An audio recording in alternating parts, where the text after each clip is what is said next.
Welcome back to some new r/malicious compliance stories, where people comply to the letter, but not the spirit of our request. I hope you had a great day. Thanks for all the likes and comments on the last video.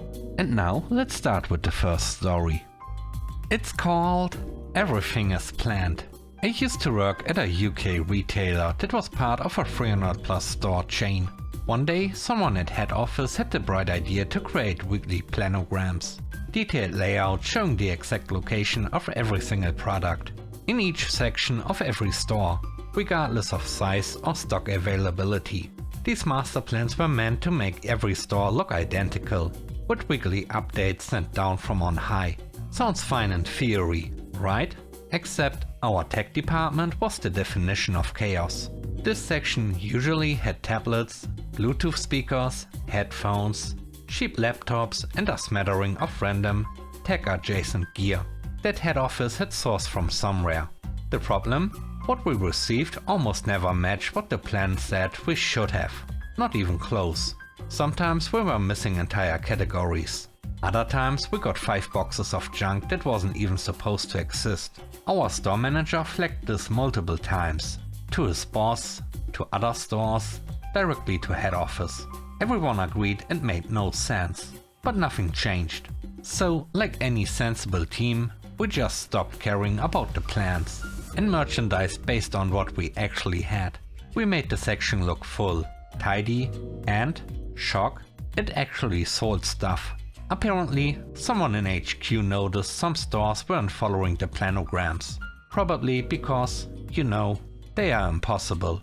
And thus came the decree: all stores are to merchandise according to the plan and cannot deviate under any circumstances. If something sells out, leave the plot empty until the next restock of that product. Our store manager, being a responsible adult, sent a query to clarify. Did any circumstances really mean any, even if it obviously hurt sales? Response: any circumstances means exactly that. We stripped the tech department of anything not on the current plan. We placed only the planned items in their designated spots, which, surprise surprise, filled about 1/3 of the display space. The rest was boxed up and dumped in the stockroom. A lovely stack of sellable electronics, gathering dust because they weren't on the plan. Then we waited. 1 week later, the email started. Why have your tech sales tanked? What's going on with your department figures? Why are customers saying shelves are empty? The manager responded with 2 photos. Photo 1, the tech department, exactly as per the planogram. Photo 2, the pile of perfectly good tech products sitting untouched in the stockroom. Attached message: following instructions to not deviate under any circumstances. The next week, we were told to go back to doing what we had been doing before. The next story is called Keep Working. Years ago, I worked as a supervisor for a blood bank, traveling out to host mobile donation drives across various communities. On one particular day, we were scheduled to run a drive at a community center about an hour away. No big deal, except when we arrived, we discovered the HVAC system was broken. And this wasn't just a little warm. It was a mid-90s day, Fahrenheit, and we could already feel the heat building. Now, here's the thing. The FDA strictly regulates blood collection. One of the non-negotiable rules: the ambient temperature in the collection area must remain below a certain threshold to ensure blood safety and reduce risks to donors. So I did what a responsible lead does. I called our manager, let's call her Jess, and told her, hey, it's already pushing the max allowed temp in here. We should probably cancel and reschedule. Absolutely not. Apparently, in her mind, we were just lazy and looking to ditch work for the day. After loading an entire van with medical gear and driving an hour in the heat. To prove her point, she gets in her car and drives out to the site herself. Once there, she grabs the thermometer, walks across the building, and sets it up by a window with a fan blowing directly on it. After a minute or two, the temp drops just below the FDA mandated threshold. It's fine, set up the site and run the drive. that's not the collection area. We are supposed to record the temp where the blood is drawn. The temp is fine, do your job. Then she got in her car and left. Alright then, Jess is the boss. She says it's fine. It's fine. We ran the blood drive. And then, per SOP, I began quarantining every unit of blood collected, due to temperature violations. When we got back that evening, I handed off the coolers of blood to the lab. They raised an eyebrow. Did you quarantine an entire drive? Yep, every single unit. The lab, following protocol, logged, documented, and incinerated every bag of blood collected that day. A full 10-hour workday. Medical supplies, staff time, fuel, donor time, all of it gone. The next morning I got called in by the site director. Thought I was in for a scolding. Instead she looked more confused than angry. Something happened at the drive? Why was everything quarantined? I explained the temperature issue, the FDA regulation, and Jess's little fan and window trick. She nodded, thanked me, and let me go. Not sure what conversation happened after that, but Jess only lasted a few more weeks before being let go. The third story is called Change Orders. I used to work in the engineering department of a small manufacturing company, about 70 to 80 employees.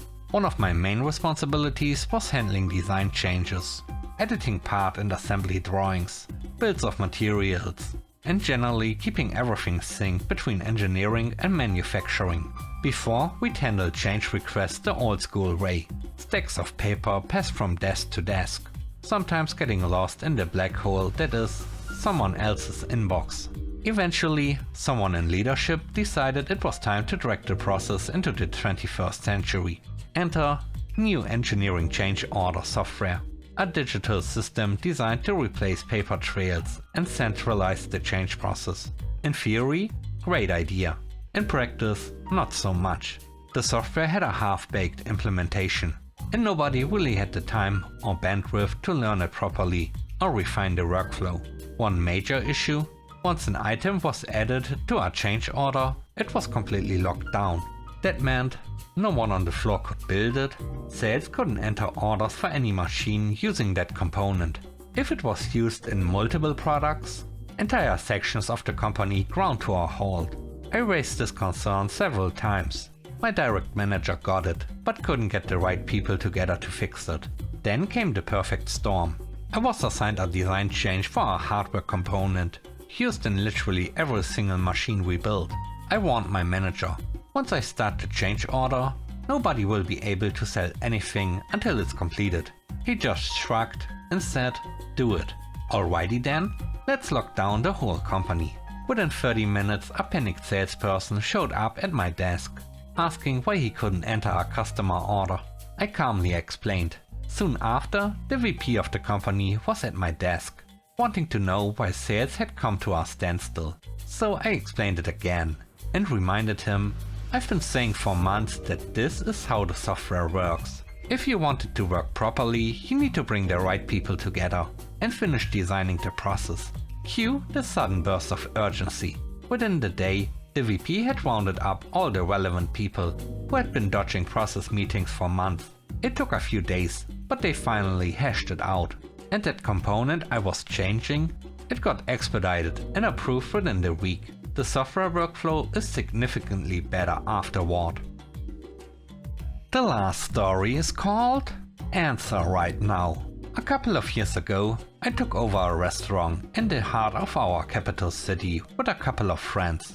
The place had been a tourist trap for decades, mostly feeding big groups from tour companies or corporate dinners. Standard pre-cooked fare served in a beautiful historic building. Our goal was to bring it back to life, make it a spot for locals, food lovers, and people who actually wanted traditional cuisine and genuine service. So we started soft. Small menu, fresh ingredients, no more than 30 guests per night. But there was a catch. The previous owner hadn't told anyone he sold the place, and he left the online reservation system open, which we didn't even have access to. This meant we were constantly flooded with requests from groups of 20, 30, even 50 people, often expecting the old tourist-style slop and serve treatment. We tried to be flexible at first, but the entitled attitudes from some of these people made it difficult. One such gem stands out. I get a phone call from a guy, clearly a corporate type, and he's already got a tone like I'm just a lowly waiter, standing between him and his very important business dinner. I need a reservation for over 20 people, 2 days from now. I politely explained that I can't take the decision alone, that we are a new team with a different approach, and he should email the request so my team and I, including our chef, can review it properly. He doesn't like that one bit. I don't have time to send an email. I need an answer right now. Now I'm getting the vibe that he forgot to book somewhere and is scrambling and trying to put the pressure on me to fix his mistake. Classic case of, sounds like a you problem, not a me problem. Still, I stay polite. Sir, if you need an immediate answer, I can give you one right now. Yes, good. Then the answer is no. Silence. Dead silence. For a few seconds. Then, so, what email address can I send the request to? 2 minutes after his email came in, he got this reply. We are sorry, but we can't accept your request to cater your group. Kind regards. Thanks for watching the video to the end. I hope you enjoyed it. If you did, please don't forget to leave a like, comment and subscribe. And if you have time, watch another one of my videos. Also, if you want to support me further, check out the channel membership or Patreon. And now, I hope you have a great day. See you soon. Bye bye.